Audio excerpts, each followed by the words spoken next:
it is to have your voice in a relationship. What it is to feel, I know, I'm seeing a few of you who are on live. I'm like, freaking perfect that this came through in meditation today. And people who aren't usually here on Wednesdays as well. So, amen. The divine's always working, right? The divine is always here. It's just like a ping that gets set out in the flower of life grid. And luckily, we're all tuning into the inner wisdom. So what I was saying before when I was muted was that we're going to do a centering just to get ourselves in the heart so you can receive this work. I'm going to do a teaching, and it's really a teaching that stems from my work with couples. I feel like I have such a sacred privilege to not just do trauma work with an individual, but to work with couples. Because it's one thing to live in our little cave and to do our work and to feel good and whatever. It's another thing to be mirrored in the context of relationship and really see how this shit goes down, right? because that is a very different thing. The actual system of partnership, primary partnership is what I'm talking about. And that could be a marriage, or it can just be a long-term relationship, or it could be a best friend.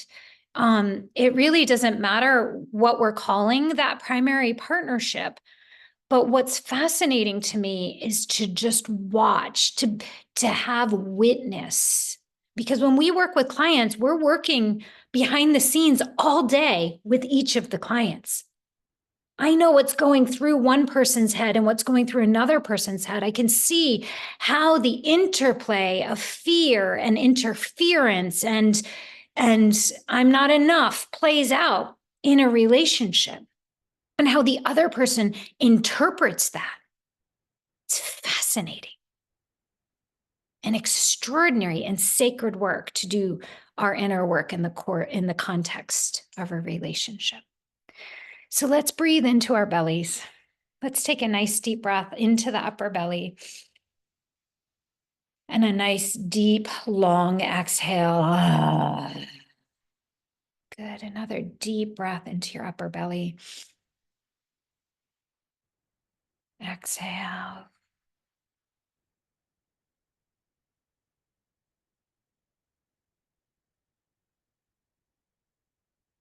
Another breath here. Exhale. Just feel yourself settling into your seat.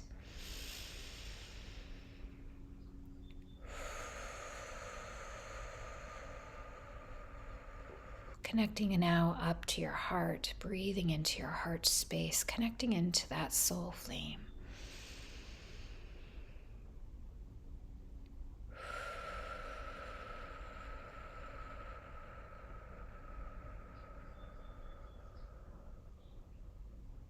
As you breathe in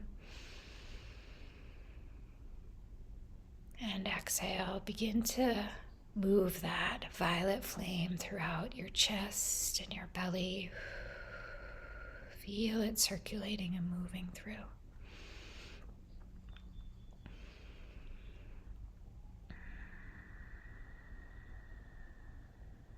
On the next breath, we're going to send the violet flame into the base of the body, connecting us to the core of the earth. Ready? Exhale, send the violet flame down your spine and tailbone through your legs and feet into the core of the earth. Locking in. Breathing in from the core of the earth. Pulling the energy of the earth, that grounding, stabilizing force of the earth in through your feet and legs, up your spine. Just receiving that earth energy, that earth connection.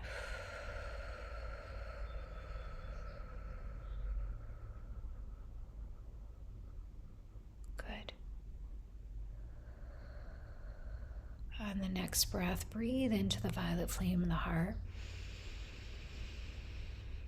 And exhale, pushing the violet flame up through the upper spine, straight through the third eye, the crown, straight up to source. Locking in, plugging into source.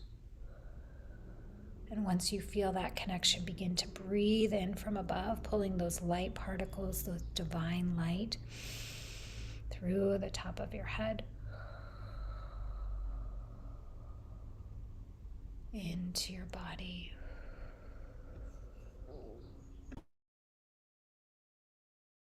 And as you do so, begin to feel the spigot above that light just beginning to pour in through the crown. As you breathe in, you can just feel it pour into every cell, every atom. Just receiving the light.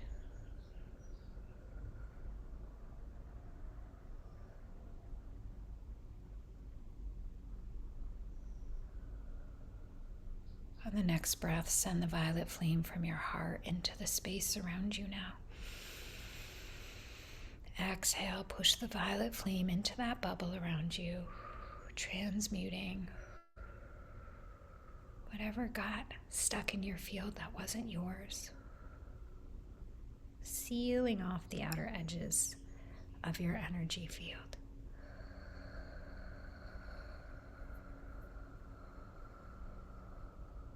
Good, push it back out. And then begin to lean into the column of light. Lean back. Let your spine align with that column of light that connects you above and below. Let it hold you. Let it breathe you. Good.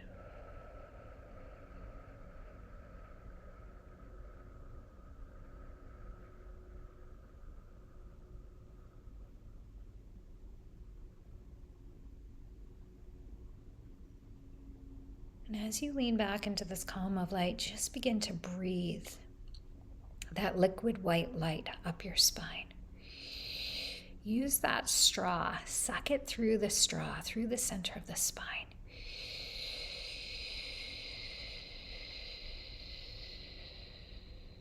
Pulling the light up your spine, retain that breath at the third eye, at the center of the head. And then exhale that white light and allow it to waterfall down around you. Again, breathe the white light up your spine.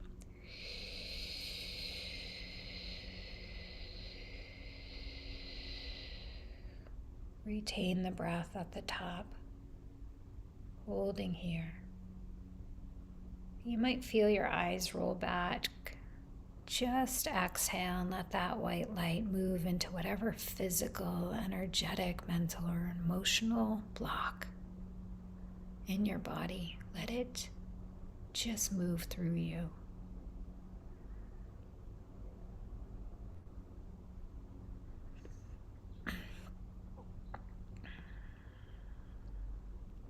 Last one, just breathing, pulling the white light up your spine.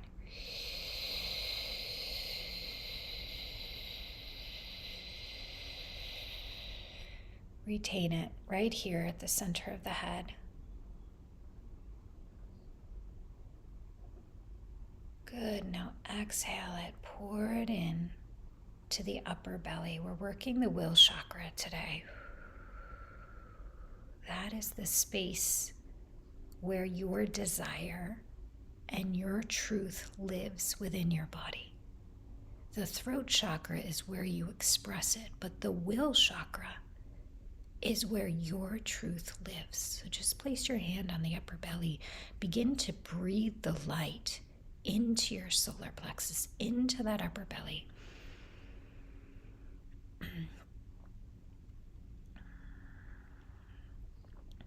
This is where your power is. Sometimes when we're on the spiritual path, we think we're not supposed to have an opinion. We're not supposed to have wants or desires, or we're supposed to have really enlightened truths. And what I invite you today to do is to allow whatever truth is living right there. If you think of a relationship where you're struggling right now, allow yourself to connect with an unfiltered truth, an unspiritual truth, a human truth. And if there's anger there, I want you to release that, not give it up, but allow it to live in your system right now. So breathe into your upper belly and just feel what's not okay, what's not working. You're not going to spew this at a friend or a partner, but you do need to connect with it if the relationship is going to come back into balance. So just breathe in to that space and allow the human truth to bubble.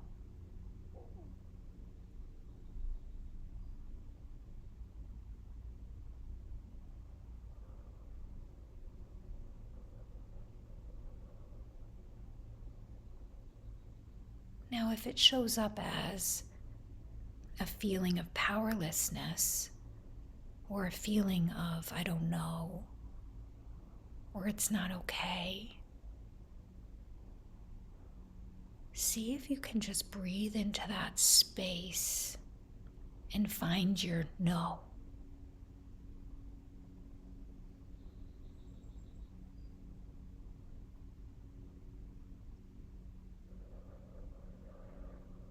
This doesn't work for me.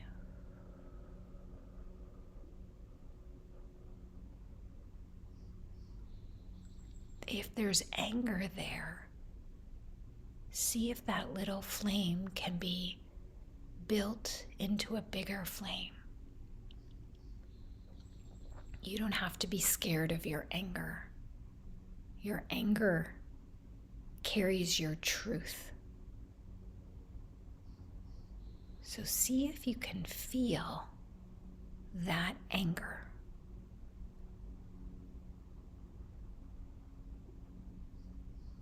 See if you can cultivate what's living in that space.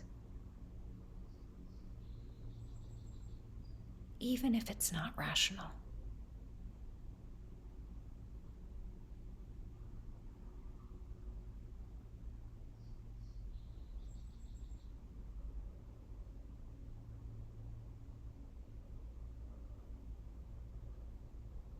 Maybe there's something that's not working for you, or maybe you want more. Or maybe you've been giving too much. Or maybe you feel like you don't matter.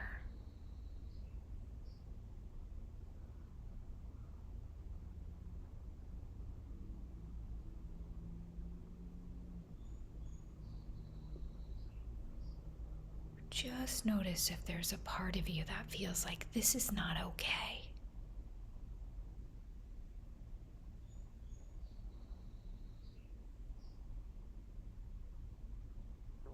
Allow that to bubble up.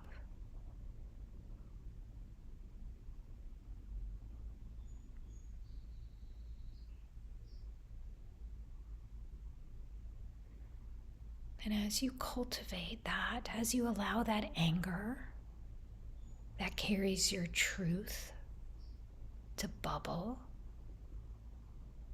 to stir, just listen to it with curiosity. Okay, what's not okay? What doesn't feel right? What feels out of balance?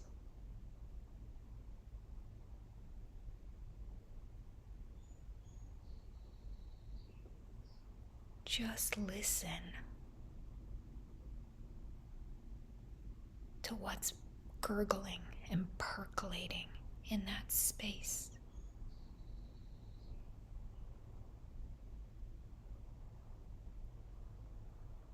It's okay to feel the emotion. Let the emotion come up. But try not to let the tears put the fire out.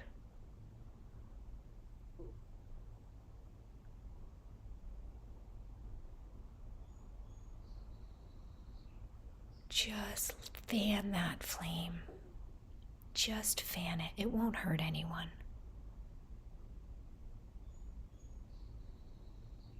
It won't hurt you to feel this anger.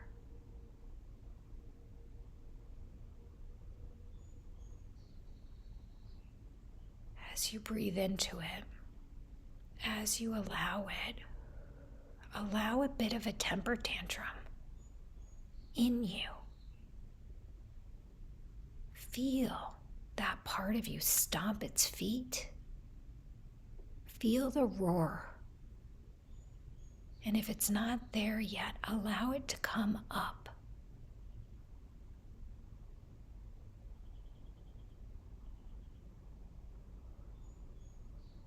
Try not to filter it yet through the heart. Just allow it to surface and roar. Don't push it back down.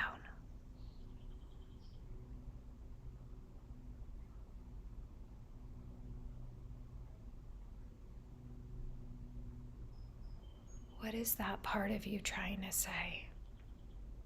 What's not okay? What needs to change?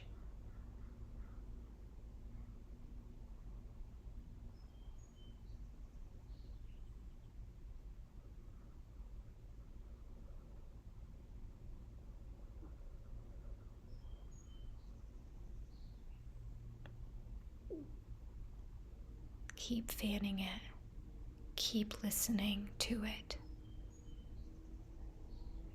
This is your truth.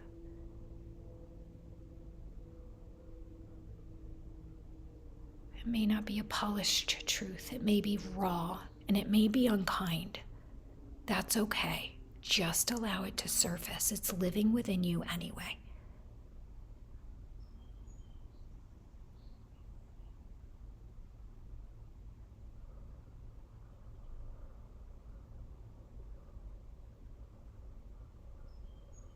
Try to stay with yourself. Stay with the emotion of it.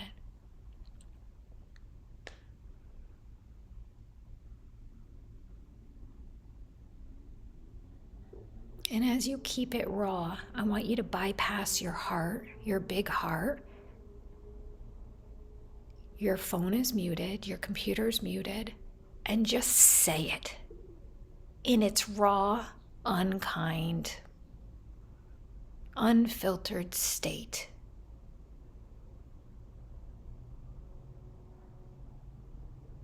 Whatever it is, just let it come up and out of your mouth.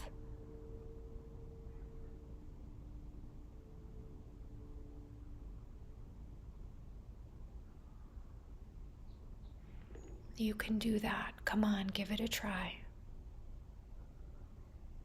Even if it's not natural, just let it come out.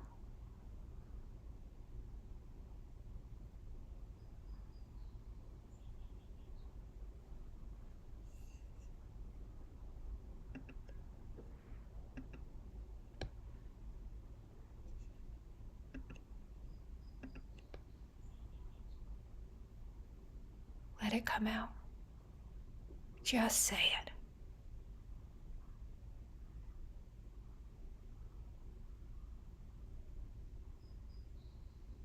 Just say it.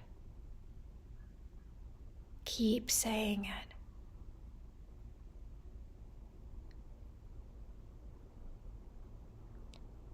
It's like you've got a thread and you keep pulling it out and pulling it out. Just let it come up. Let it come out. This is your truth.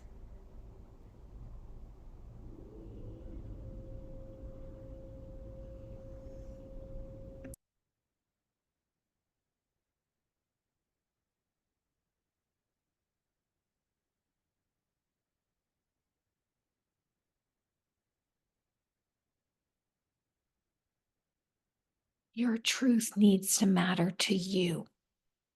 This is you letting your truth matter to you.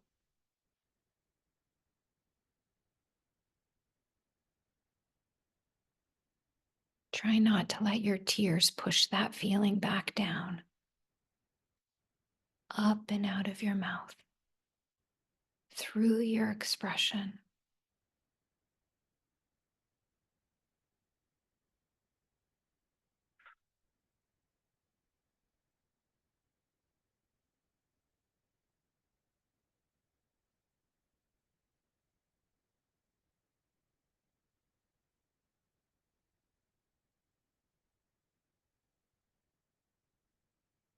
Just allow yourself to observe what that raw truth is, what was underneath the anger.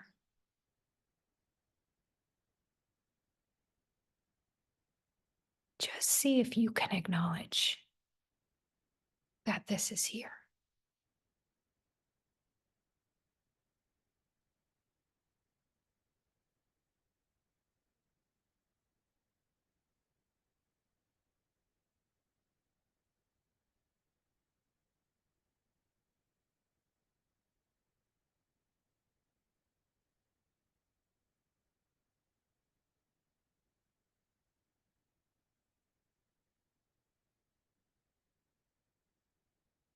As this comes up and as it starts to move through you,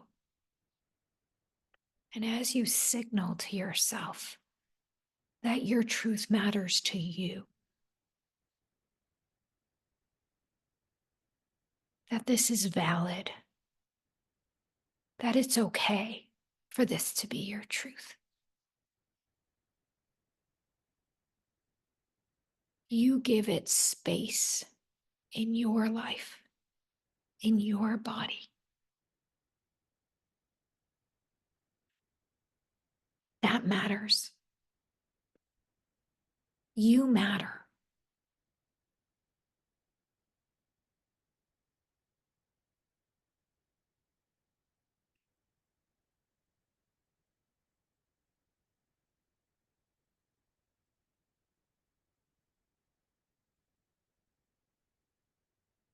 You must first matter to you.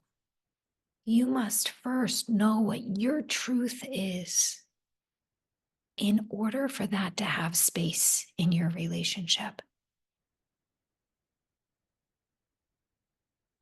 You'll have to know your truth, feel your truth, find your hell no. This is not okay. And embody it. If you want to take up space in your relationships, if you want to have 50% of the space in the relationship, you have to allow that truth to take up space within your field, within your being. You're going to have to feel that power in yourself. If you feel like you're not heard or seen or like you don't matter, it may be because this fire within yourself has not gotten enough space for you to matter to you. Because it's only from that vibration of I matter, my truth matters. It may not be the most rational thing or enlightened thing,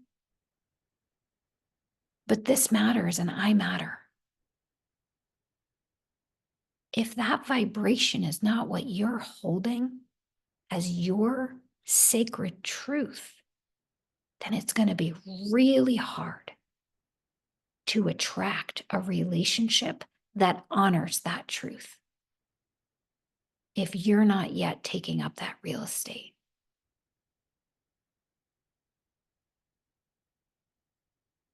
If you're not listening to yourself and your voice and what's okay and what's not okay and what's a yes and what's a no, if that's not registering in your field on a moment-to-moment basis, It's going to be really hard to feel seen and heard and like you matter in your relationships.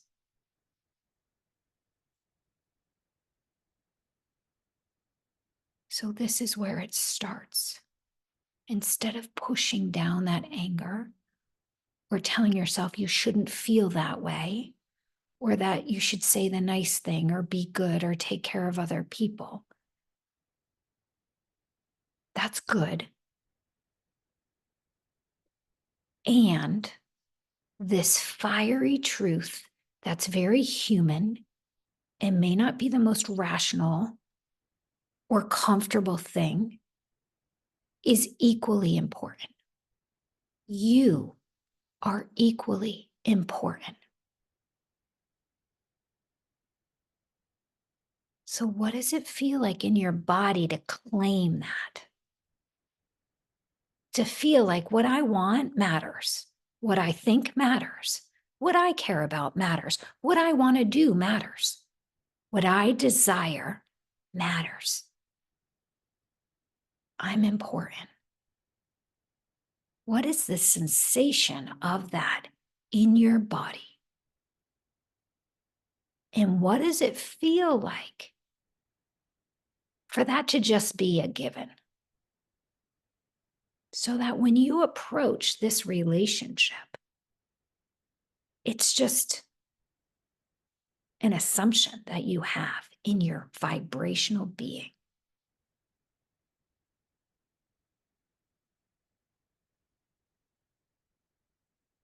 What would that feel like in partnership? To know you matter, to know that your truth has a space, and to know that it's okay for you to take up space in this relationship.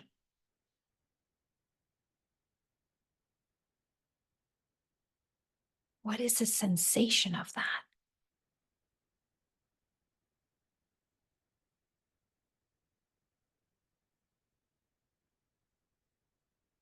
That's yours to claim. If you've been waiting for your partner to claim that for you or to back up, hoping that one day you might take up the space, it's not going to happen. Because chances are that you've partnered with someone who has big truths, talks a lot, expresses them all, makes sure that they're met. Chances are, if you don't feel a connection to your truth, you've partnered to someone whose truth has taken up all the space in the relationship.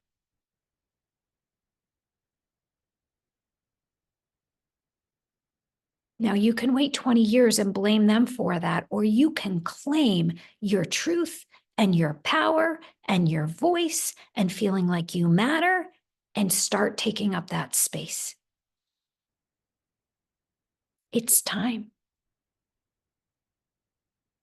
It's yours. But if you don't know your truth, and if you don't know you matter, and if you're not willing to just allow it to take up space within you, then your partnerships won't allow for that either.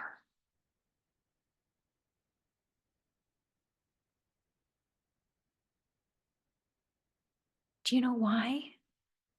Because those people who have their truth can't even project what it's like to be disconnected from truth and desire and expression. They can't even imagine. It's like a bird trying to imagine what it feels like to be a fish. So it's your job to educate, to express, to claim it. And it's going to be uncomfortable. But it's how you get your power back in your relationships.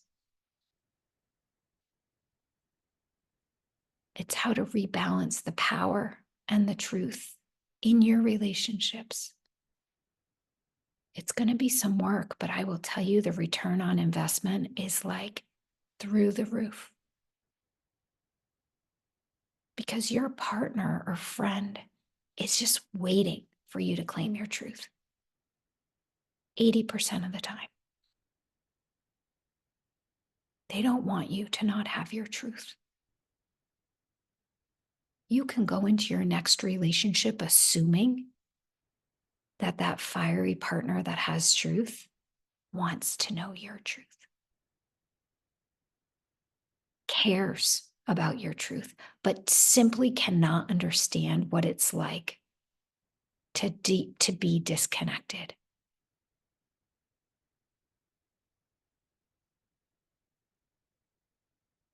So in your body, if you will, commit to connecting with your truth every day.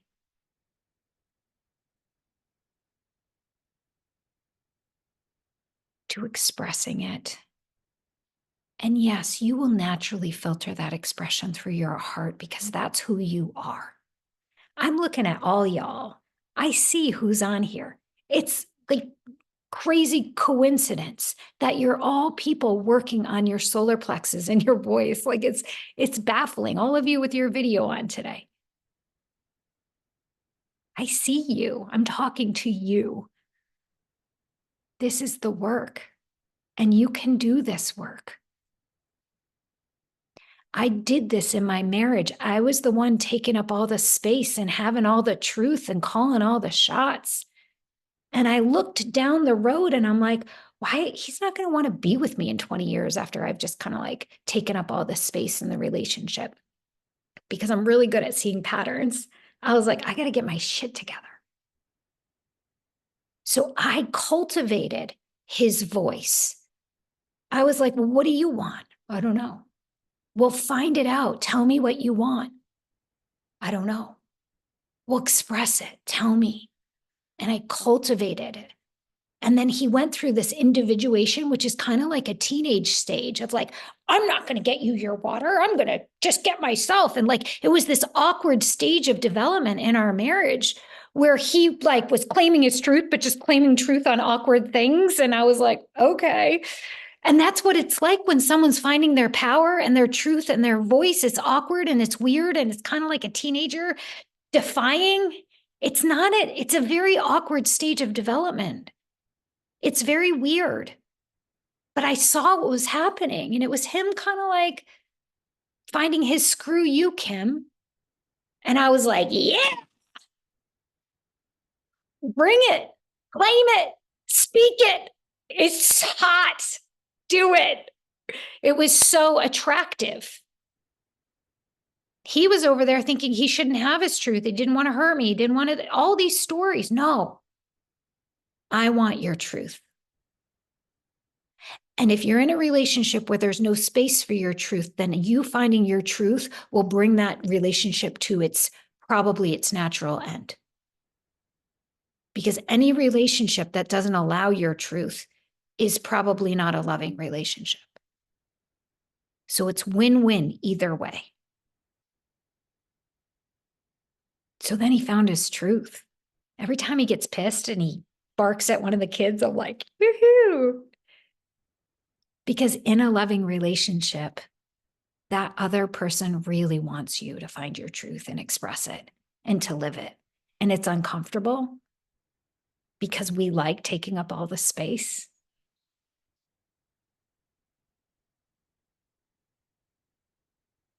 But it's necessary for the health and the well-being of the relationship.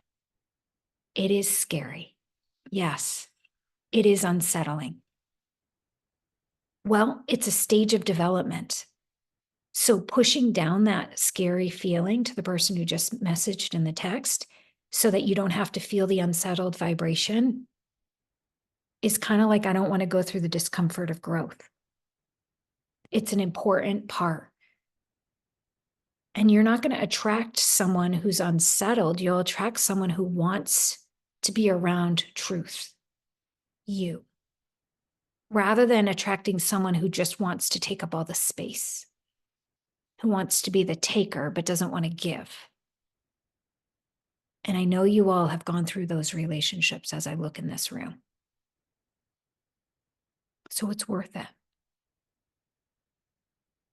It's truly worth it. And if you're in a current relationship and the relationship is based in love, it will go through some growing pains. but it will shift because the love will hold it together.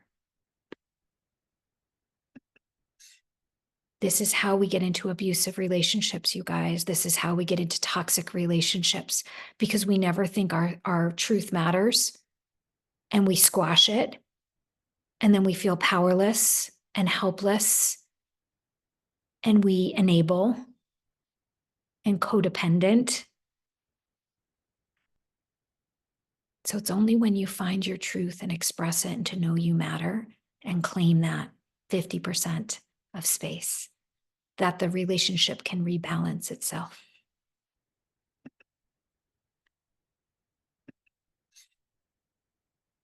Now, someone's bringing up something in the chat, which I think is very important. Knowing your power and your truth is different, solar plexus, than excess talking. Okay? Talking and filling up the space through talking is not what we're talking about. Excessive talking will often take up space, but it's almost like unproductive space. Does that make sense? We're not talking about talking for the sake of talking. We're talking about feeling your power, knowing your truth, and precisely knowing that in a relationship. That's very different than having an open throat chakra and talking without a point, which is the point, and the truth is going to come from the will chakra. Does that make sense? So we're not talking about feeling powerless and using a lot of words and taking up space that way. Some of us with a really open throat chakra need to reel back all those words because we're losing our power in all of in the sea of words. Does that make sense? Word, word, word, word, word, word, word, word, word, word, word, word, word. And often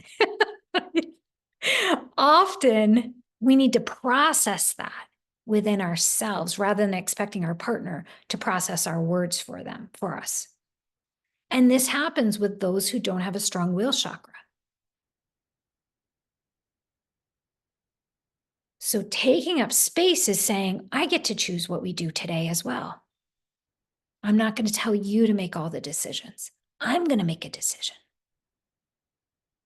Or what I want for dinner matters too. Does that make sense? It's about decisiveness and clarity of desire. Less is more, Alani, it's true. And so really what I'm talking about are those who lack will chakra. Vata, Kapha don't have will chakra. And they will take up space with words, but not really know their truth and speak their truth and what they desire. They may not know what they desire. That's what we're talking about.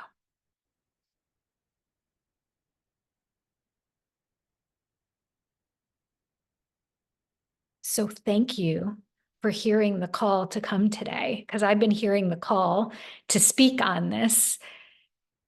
I'm grateful to be with you all and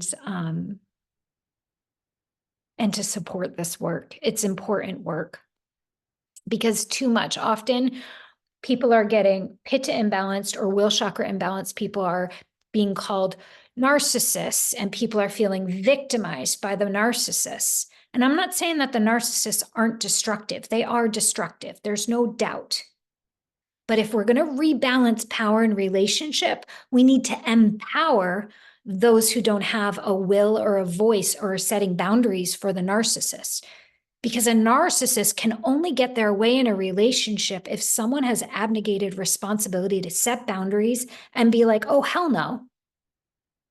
Nope, not participating in that. Thank you very much. So it takes two to carry out that type of relationship. There's no blame in that, but usually that power dynamic is set up from the start. Weak will chakra, strong will chakra. And the work is for the one with the strong will chakra is to dial it back and to make space in the relationship consciously and to pull back. And for the weak will chakra to build up and find their strength and their voice. This is how we rebalance a power dynamic in a healthy, loving relationship that got imbalanced. And you will often find a weak will chakra and a strong will chakra. And this person might have a strong will chakra at work. In the corporate world, they may be the boss. So we're talking about when it comes to relationships and a relationship dynamic, bringing it back into balance, learning how to work with power, not being scared of power. Thank you. I love you. Many blessings, you guys. Have a beautiful week.